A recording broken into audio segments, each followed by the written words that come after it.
नमस्कार. महाराष्ट्रातल्या खेळाची मैदानं आणि व्यायामशाळा विचार केलाय कधी की यातल्या बऱ्याचशा जागा मुळात सरकारच्या आहेत, ज्या अनेक दशकांपासून भाड्याने दिलेल्या होत्या. पण 2018 मध्ये सरकारने या सगळ्या नियमांमध्ये एक खूप मोठा बदल केला. तर मग हा बदल नेमका आहे तरी काय, आणि त्याचा आपल्या खेळाच्या मैदानांवर काय परिणाम झालाय? चला एकदम सोप्या भाषेत समजून घेऊया. आणि याची सुरुवातच होते एका आश्चर्याच्या धक्क्याने. माहितीये, कित्येक वर्षांपासून खेळासाठी दिलेली ही मोक्याची सरकारी जमीन किती भाड्याने दिली जात होती? फक्त 1 रुपया वार्षिक. हो, अगदी बरोबर ऐकलत, फक्त 1 रुपया. आज आपण या संपूर्ण प्रकरणाचा आढावा घेणार आहोत. म्हणजे आपण बघूया की ही जमीन मुळात दिली का गेली होती, मग तिच्या नूतनीकरणात नेमकी अडचण काय आली, त्यानंतर सरकारच्या नवीन निर्णयावर नजर टाकू, नवीन भाड्याचे नियम समजून घेऊ, आणि मग शेवटी या बदलामुळे नक्की साधलं काय गेलं यावरही बोलू. चला तर मग एकदम सुरुवातीपासून सुरुवात करूया.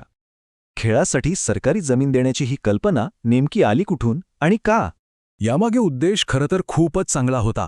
आपल्या राज्यातल्या विविध शाळा, कॉलेजेस, स्थानिक स्वराज्य संस्था आणि ज्या मान्यताप्राप्त व्यायामशाळा आहेत त्यांच्यावर आर्थिक बोजा न टाकता खेळाला आणि खेळाडूंना प्रोत्साहन मिळावं, हाच यामागचा मुख्य हेतू होता.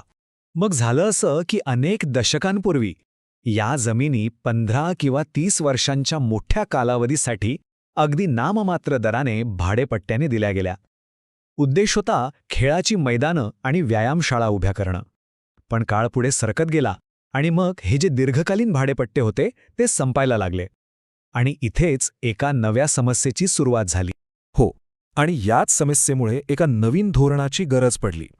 कारण भाडेपट्टे तर संपत होते, पण त्याचं पुढे काय करायचं याबद्दल प्रचंड गोंधळ होता.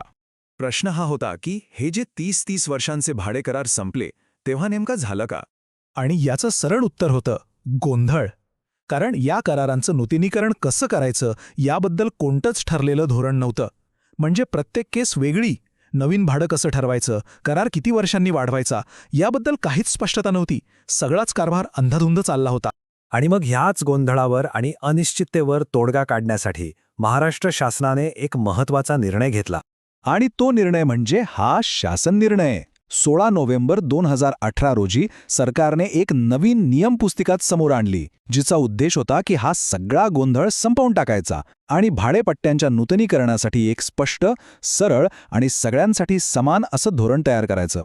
चला आता बघूया की या नवीन धोरणामध्ये भाडे आणि नियमांबद्दल नेमकं काय काय ठरलं. यातला सगळ्यात पहिला आणि महत्त्वाचा नियम होता कालावधीबद्दलचा. आता कोणतंही नूतनीकरण सरसकट 30 वर्षांसाठी केलं जाईल. यामुळे झालं काय की संस्थांना एक प्रकारची शाश्वती मिळाली. पुढची 30 वर्ष जागा आपल्याकडेच आहे हे माहीत असल्यामुळे त्यांना भविष्याचं नियोजन करणं सोपं झालं. आता येतो सगळ्यात इंटरेस्टिंग भाग, नवीन भाडं. हे गणित थोडं किचकट वाटू शकतं, पण आपण ते एकदम सोपं करून टाकू. समजा एका जमिनीची आजची सरकारी किंमत म्हणजे रेडी रेकनरनुसार 1 कोटी रुपये आहे. तर या धोरणानुसार आधी त्या 1 कोटीचे 10% काढले जातात, म्हणजे झाले 10 लाख रुपये. आणि मग या 10 लाख रुपयांच्या फक्त 0.1% म्हणजे केवळ 1000 रुपये हे नवीन वार्षिक भाडं असेल. थोडक्यात काय, तर तो जो 1 रुपया होता त्याऐवजी आता भाडं थेट जमिनीच्या बाजारभावाशी जोडण्यात आलं. आता ज्यांचे करार या निर्णयाच्या आधीच संपले होते त्यांचं काय? तर त्यांनाही सरकारने एक मोठा दिलासा दिला. असं ठरलं की 31 डिसेंबर 2017 पर्यंत त्यांच्याकडून जुन्याच दराने भाडं घेतलं जाईल आणि तोपर्यंतच्या थकबाकीवर कोणतंही व्याज आकारलं जाणार नाही. म्हणजे एक प्रकारे जुना हिशोब माफ करून नव्याने सुरुवात करण्याचा हा प्रयत्न होता. पण अर्थातच प्रत्येक धोरणासारखं यातही काही महत्त्वाच्या अटी आणि अपवाद आहेत. ते समजून घेणंही तितकंच महत्त्वाचं आहे. चला बघूया. या धोरणाने अधिकार आणि जबाबदारी एकदम स्पष्ट केली. नूतनीकरणाचे अधिकार जिल्हाधिकाऱ्यांना दिले, पण मुंबईसारख्या महत्त्वाच्या ठिकाणी किंवा जिथे पूर्वी भाडेकराराच्या नियमांचं पालन झालं नाहीये तिथे मात्र थेट सरकारची परवानगी लागेल. आणि यातला सगळ्यात मोठा आणि महत्त्वाचा नियम म्हणजे जर सरकारला ती जागा उद्या कोणत्या सार्वजनिक प्रकल्पासाठी म्हणजे समजा मेट्रो किंवा हॉस्पिटलसाठी हवी असेल तर करार नूतनीकरण न करण्याचा पूर्ण अधिकार सरकारने स्वतःकडे ठेवला आहे. आणि हेच या शासन निर्णयातील एक वाक्य अगदी स्पष्ट करतं. यात म्हटलंय की सार्वजनिक प्रयोजनार्थ किंवा शासनाच्या प्रकल्पाकरिता जमीन आवश्यक असल्यास भाडेपट्ट्याचे नूतनीकरण करणे शासनावर बंधनकारक राहणार नाही. म्हणजेच अंतिम अधिकार हा सरकारचाच राहील. तर मग ह्या सगळ्या बदल्यांमधून नेमकं काय साधलं गेलं? सोप्या भाषेत सांगायचं तर 2 गोष्टी मिळाल्या. एक म्हणजे स्पष्टता आणि दुसरं म्हणजे नियंत्रण. हे बघा, ही तुलना केलेली की चित्र एकदम स्पष्ट होतं. जिथे फक्त ₹1 नाममात्र भाडं होतं तिथे आता बाजारभावानुसार ठरलेली रक्कम आहे. जिथे पुढे काय होणार याची अनिश्चितता होती तिथे आता 30 वर्षांची स्थिरता आहे. आणि जिथे धोरणांचा अभाव आणि गोंधळ होता तिथे आता स्पष्ट नियम आणि एक ठरलेली प्रक्रिया आहे. थोडक्यात सांगायचं झालं तर या निर्णयामुळे एका बाजूला संस्थांसाठी प्रक्रिया सोपी आणि पारदर्शक झाली, पण त्याचवेळी दुसऱ्या बाजूला सरकारने जमिनीवर आणि तिजोरीत येणाऱ्या पैशांवर आपलं नियंत्रण अधिक पक्क केलं आहे.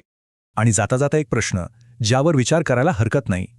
हे जे नवीन धोरण आहे ते खेळाला प्रोत्साहन देण्याच्या त्या मूळ उदात्त हेतूमध्ये आणि आजच्या नवीन आर्थिक व प्रशासकीय वास्तवामध्ये खरंच योग्य तोल साधतं का? यावर नक्की विचार करा.